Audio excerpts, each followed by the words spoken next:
ଚାରି ଚାରି ଗୋଟି ସନ୍ତାନକୁ ଦୁଷ୍ଟ କଂସ এই দর্পশিলার জীবন শেষ করে মারিলা।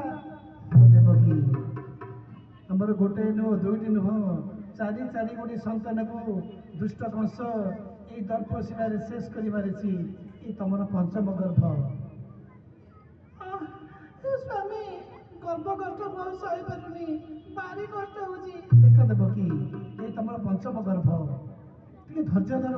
নাই স্বামী মতে টিকে ধর, কারণ ମୁଁ ଯନ୍ତ୍ରଣା ସହି ପାରୁନି।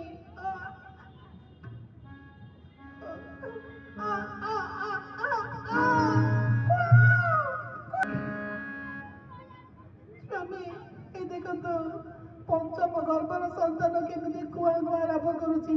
ଦେବକୀ ପାଟି କରୁନି ଦେବକୀ, କାନ୍ଥ ବାଡ଼ର ବି କାନ ଅଛି। ଯଦି ଦୁଷ୍ଟ କଂସ ଜାଣିବ ଏଇ ପଞ୍ଚମ ଗର୍ଭର ସନ୍ତାନକୁ ମଧ୍ୟ ଜୀବନ ଶେଷ କରିଦେବ। महाराज महाराज देवकी अपर पंचम गर्भ सन्तान जन्म होइछि। अच्छा आसुछि अंधकार कारागार मध्यको।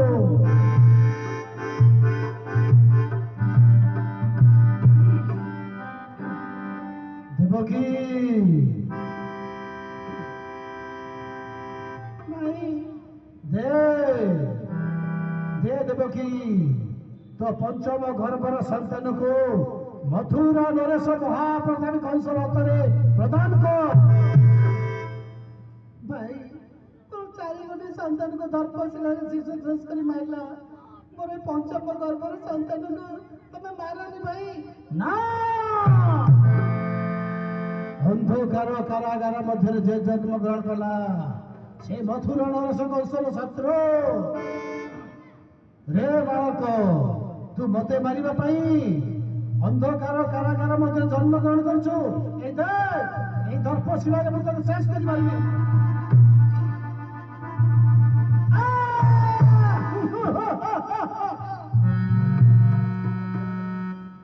स्वामी कौन कल भाई वो पंचम गर्भर संतान तमें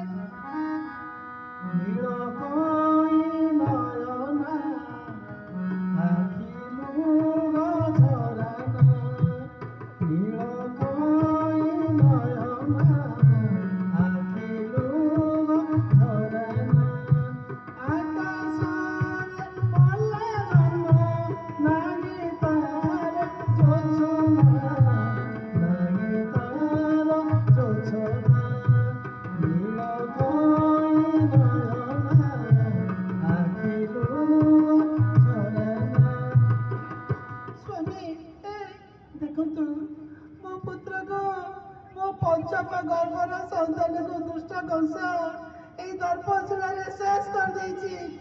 কাঁদনি দেবকী, কারণ আমি সত্য করেছে মহাসত্য। মু কেমিতি সহিব কুহতু, কারণ মো মা। কাঁদনি দেবকী, সত্য তো নিশ্চিত রক্ষা କରିବାକୁ পড়িব। ହେଲେ ମୋ ପୁଅ ଆକାଶରେ ମଲା ଜହ୍ନ ନାହିଁ ତାର ଯୋଜନା, ନାହିଁ ତାର ଯୋଜନା, ନୀଳମଣି ନୟନା।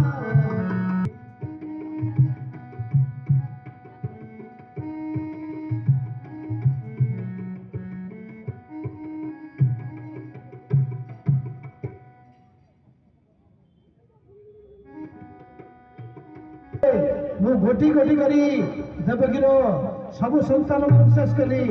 ଏ ହେଉଛି ଦେବକୀର ଅଷ୍ଟମ ଗର୍ଭ। ରେ ରେ ଅଷ୍ଟମ ଗର୍ଭର ସନ୍ତାନ ମୋ ଜୀବନର ଶତ୍ରୁ, ଅପେକ୍ଷା କର। ତୁ ଭୂମିଷ୍ଠ ହେବା ମାତ୍ରେ ମଥୁରା ନରେଶ କଂସ ମୋ ହାତରେ ନିଶ୍ଚିତ ମରିବ ଯାଏ। ହଇତ ଅପେକ୍ଷା କରିବି ଦେବକୀର ଅଷ୍ଟମ ଗର୍ଭର ସନ୍ତାନକୁ।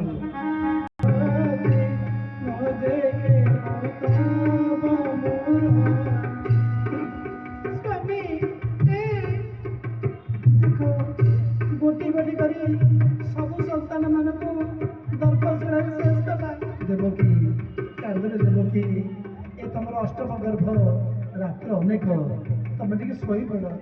शोबी निद कौन हम कहतु कौ माँ गोटे नुह दुईटी नुह ସାତଗୁଣି ସନ୍ତାନକୁ ମରଣ ମୁଖକୁ ଠେଲି ଦେଇ ଶାନ୍ତିରେ ଶୋଇପାରିବ। ନାଇଁ ଦେବକୀ, ତଥାପି ଧୈର୍ଯ୍ୟ ଧରିବାକୁ ପଡ଼ିବ, କାରଣ ଆମେ ପୁରା ସତ୍ୟ କରିଛେ, ମହାସତ୍ୟ। ରାତ୍ର ଅନେକ, ତମେ ଟିକେ ଶୋଇଯାଅ। ଠିକ ଅଛି।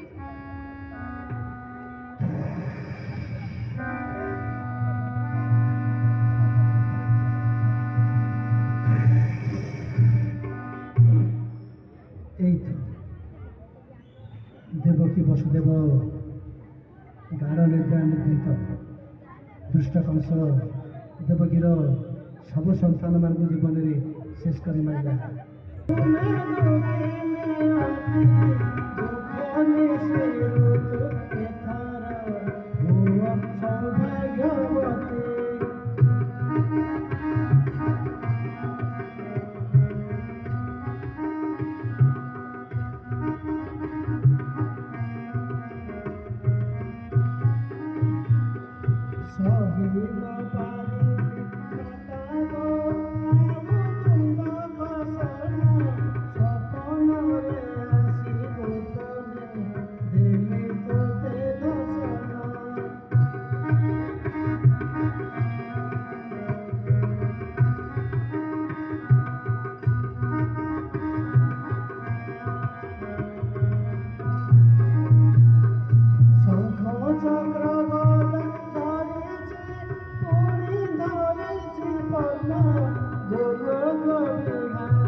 ଶୀଘ୍ର ଚାଲିଯାଏ, କାରଣ ଦୁଷ୍ଟ କଂସ ଜାଣିବ, କାହାରିକୁ ଛାଡ଼ିବନି।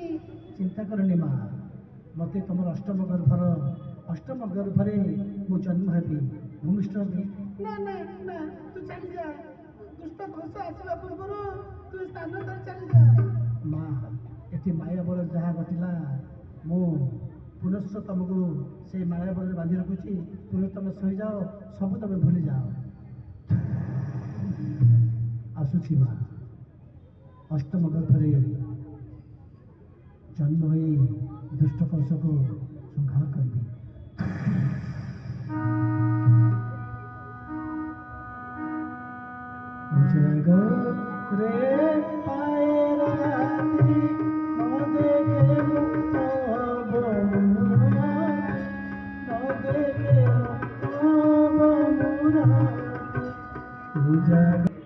हे नारायण, हे भगवान, ମୁଁ ଆପଣଙ୍କୁ ପ୍ରାର୍ଥନା କରୁଛି, ଗୋଟି ଗୋଟି କରି ମୋର ସବୁ ସନ୍ତାନମାନଙ୍କୁ ଦୁଷ୍ଟ କଂସ ଶେଷ କରିଦେଇଛି। ମୋର ଅଷ୍ଟମ ଗର୍ଭର ସନ୍ତାନକୁ ତମେ ବଞ୍ଚେଇ ରଖ ଠାକୁରେ, ତମେ ବଞ୍ଚେଇ ରଖ। ବସୁଦେବ, କିଏ ତୁମେ? ଅନ୍ଧକାର କାରାଗାର, ମୁହଁକୁ ମୋ ଦିଶୁନି, କିଏ ତୁମେ? ଶୁଣ, ଯଥାଶୀଘ୍ର କଂସ ଜାଣିବା ପୂର୍ବରୁ ତମେ ତୁମ ପୁତ୍ରକୁ ନେଇ ଚାଲିଯାଅ। କେମିତି ଯିବି? ଅନ୍ଧକାର କାରାଗାର, ରଖି ପ୍ରହରୀ ସମସ୍ତେ ଜାଗ୍ରତ। ଶୁଣ, ତମର ପୁତ୍ରର ଅଙ୍ଗୁଳିକୁ ସେ ଚାପି ଦେହରେ ଲଗେଇ ଦିଅ, ଚାପି ଆପେ ଆପେ ଖୋଲିଯିବ। ଯଥାଶୀଘ୍ର ତମେ ଯାଅ, ନନ୍ଦରାଣୀଙ୍କ ମନ୍ଦିର ଯାଅ, କନ୍ୟା ପ୍ରସବ ହୋଇଛି, ପୁତ୍ରକୁ ରଖି ତମେ ସେ କନ୍ୟାକୁ ନେଇ ଆସିବ। ଆଚ୍ଛା, ପୁତ୍ରର ଅଙ୍ଗୁଳିକୁ ସ୍ପର୍ଶ କଲେ ଚାପି ଆପେ ଆପେ ଖୋଲିଯିବ? ଯାଇ ଚେଷ୍ଟା କରେ।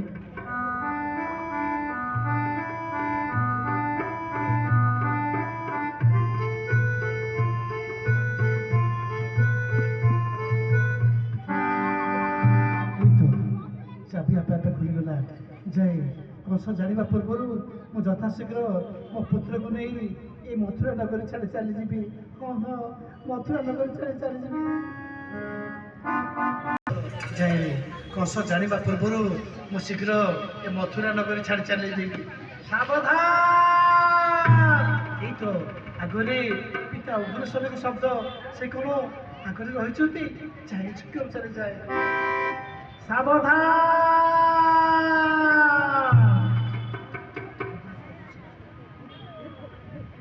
ସାବଧାନ!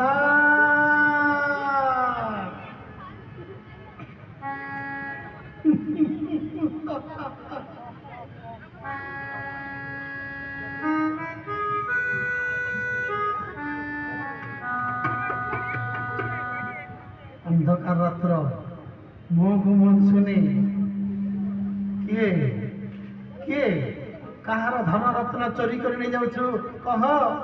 ପିତା ମୁଁ ଚୋର ନୁହଁ ପିତା, ତମର ଜାମାତା ବସୁଦେବ। ଏ କଣ ବସୁଦେବ କୋଳରେ ଶିଶୁ ମୂର୍ଖ କଂସକୁ ନ ଜଣେଇ ତୁ ପୁତ୍ରକୁ ନେଇ ଚାଲି ଯାଉଛି। ତୋର କେଶ ଆକର୍ଷଣ କରି ତତେ ନେଇ କଂସ ଦରବାର ଛିଡ଼ା କରିବି। ନାଇଁ ନାଇଁ ପିତା, ମୋର ଏଇ ଅଷ୍ଟମ ଗର୍ଭର ସନ୍ତାନକୁ ବଞ୍ଚିବାକୁ ଦିଅନ୍ତୁ। କଂସ ଜାଣିବା ପୂର୍ବରୁ ମତେ ପଥ ଛାଡ଼ି ଦିଅନ୍ତୁ। ମୁଁ ପୁତ୍ରକୁ ନେଇ ଚାଲିଯିବି। କଣ କହିଲୁ?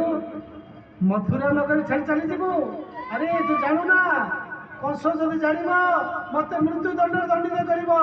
ନାଇଁ ପିତା ମତେ ଛାଡ଼ିଦିଅ ପିତା, ମତେ ଛାଡ଼ିଦିଅ।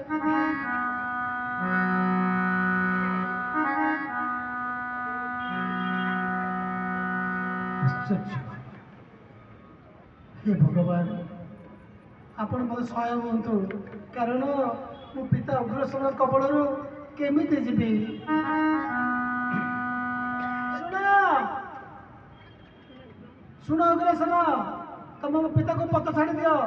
କିଏ କିଏ ତୁମେ? କେଉଁଠି କହି ଯାଉଛ? ରୋଷ ତେଜ ଉଗ୍ର ସେ ନାହିଁ, ଶୁଣ ମୋ କାହାଣୀ କହୁଛି ଯାହା। ରୋଷ ତେଜ ଉଗ୍ର ସେ ନାହିଁ।